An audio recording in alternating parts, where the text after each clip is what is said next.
2024. Aren't you in the mood for some real talk? I certainly hope so.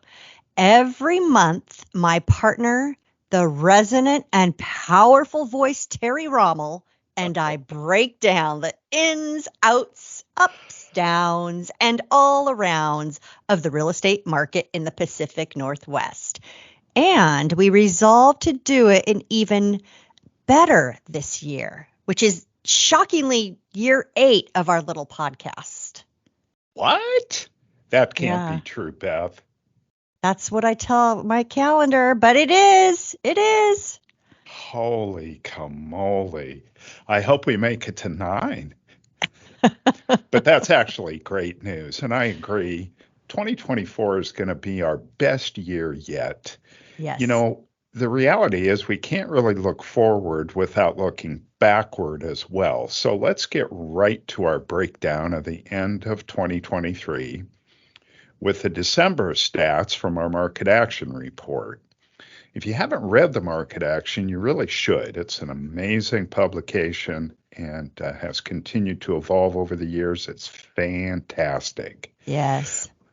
In addition to market action, our amazing communications department also makes available all kinds of regional and state infographics and video highlights for our RMLS subscribers for their use in their marketing.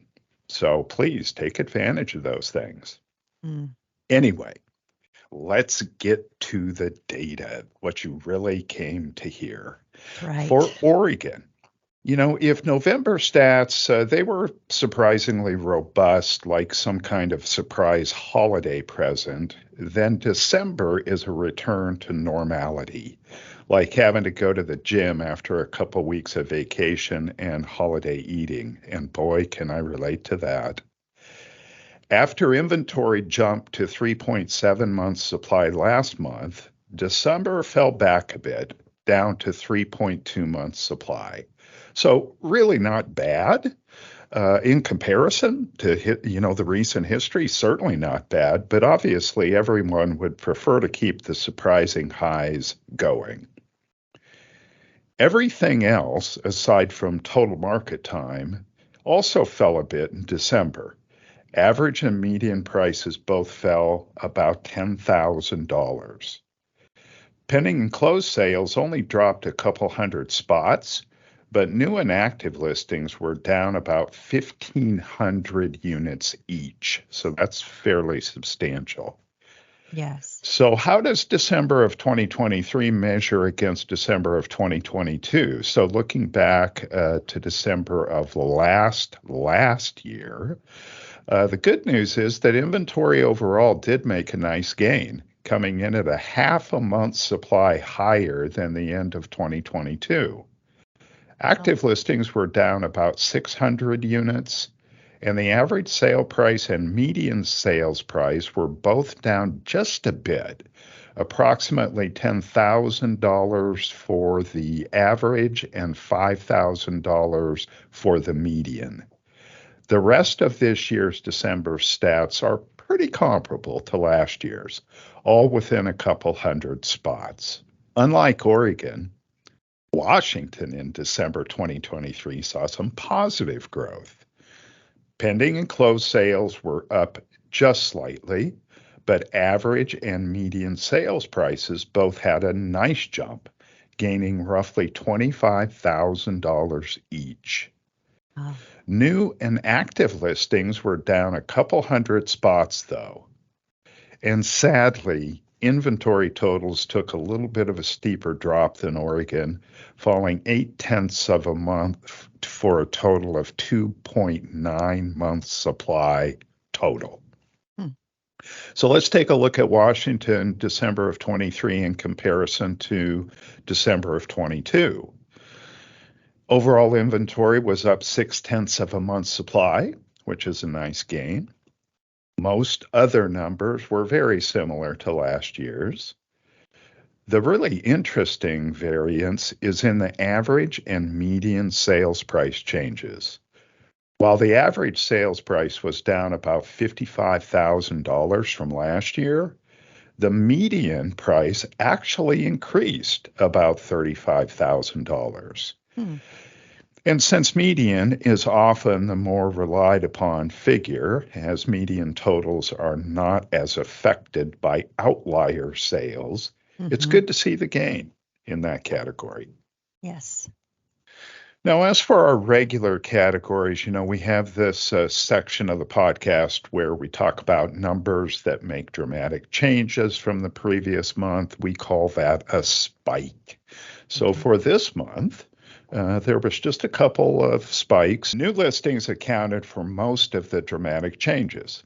On the positive side, Grant County saw a nice jump in new listings, going from 4 to 11.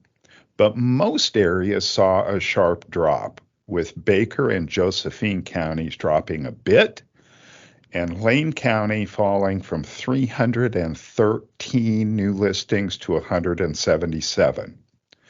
Portland Metro also fell about 800 spots to 1,026, and those two were seeing the largest declines.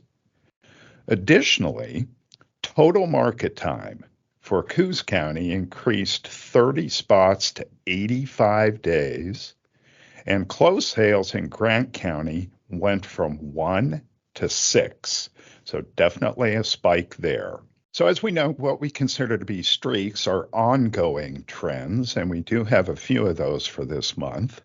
New listings were down for the 7th straight month in Curry County and the North Coastal counties, and for the 4th straight month in Lane County. Pending sales dropped for the 7th straight month in Portland Metro and for the 5th straight month in Lane County and Mid-Columbia.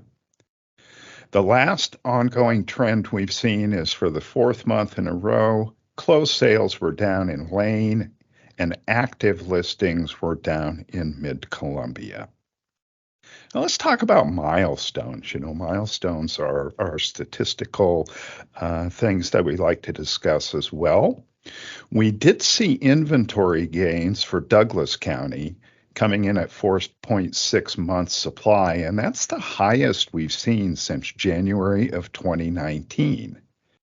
Polk and Marion counties both came in at 3.5 months supply, and that's the highest we've seen since last March.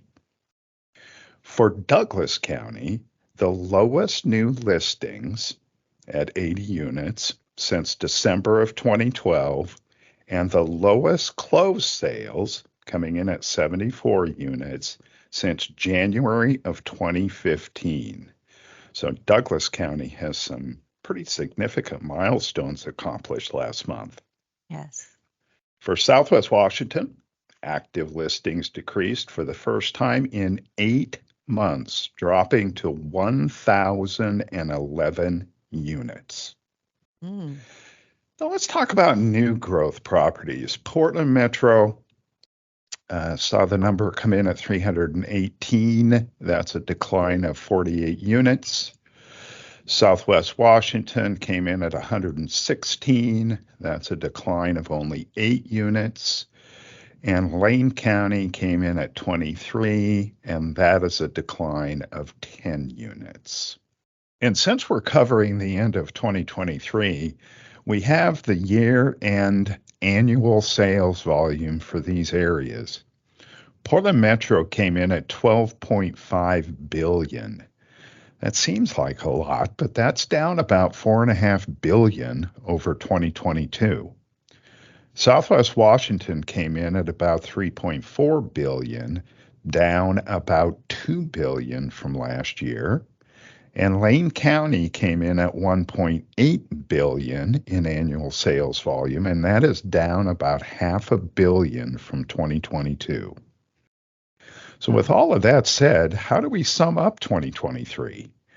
At the start of the year, there were some predictions that the sky was falling and that recession was inevitable. It was all over the news. I heard it all the time.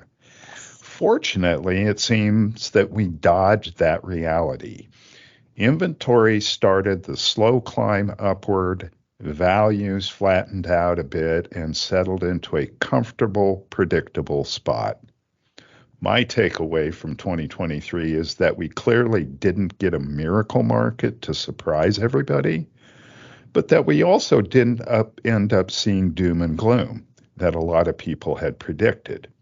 There were modest gains and there was more stability. And the conversations I heard as the 2023 year ended seemed to be optimistic. Mm-hmm.